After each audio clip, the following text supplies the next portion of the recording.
All right, so this is Big Bertha, a 2010 Dodge Grand Caravan. And in this video, we're gonna take apart the PCV valve in 5 minutes. So the PCV valve is connected to the valve cover in the back end. You can see it right here. And the valve is inserted into an opening, so it's the inside diameter to that opening, and it has a compression fit. So this is what the valve actually looks like. So you kind of have an idea of what to expect.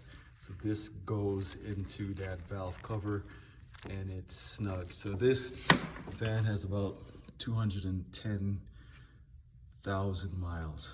And this valve has never been replaced. So what you didn't see before I started this project was that the engine was running for 15 minutes to heat up that valve cover, heat up that rubber and that valve, try to make it a little bit easier, apply a little bit of science to make your life a lot easier, right? So there is a little clamp, and that clamp, the way how it's installed here, you can see that there's not a lot of clearance for you to remove that, but that's fine. So that clamp is also duplicated on the top end of the hose. I have a little tool here. I'm gonna try to work smart and try to get this clamp and the hose off so we can gain access to the valve. All right, so let's start that process. All right, you can see I released the clamp using my little handy dandy clamp pliers. Slide that clamp up. Also remove the clamp for the top end of the hose. And what you can see here is the PCV valve, right? All right, so the next step, I have a 3/8 eye bolt here. I'm gonna attach it to the inside diameter of the PCV valve and work its way in. And then I'm gonna try to use a blunt nose vice grip to move it, wiggle it from side to side, and then pull on it upwards. All right. So it was a little bit of a struggle, but it came right up. You twist it and pull it up. All right. So it's a little bit difficult to hold the camera and the eye bolt and the vice grip all at the same time.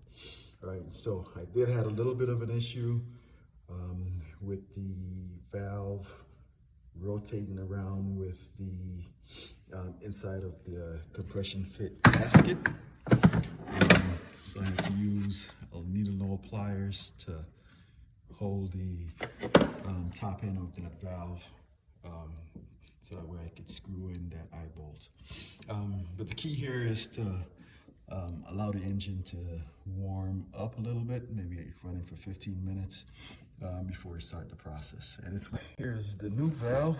I have 18mm impact socket.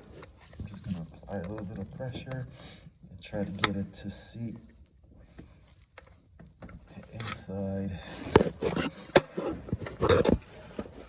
top end of that insert to the valve cover. All right, and you can see that I still need to maybe put it in a little bit more. I believe it was like maybe 1/8 of an inch inside that opening.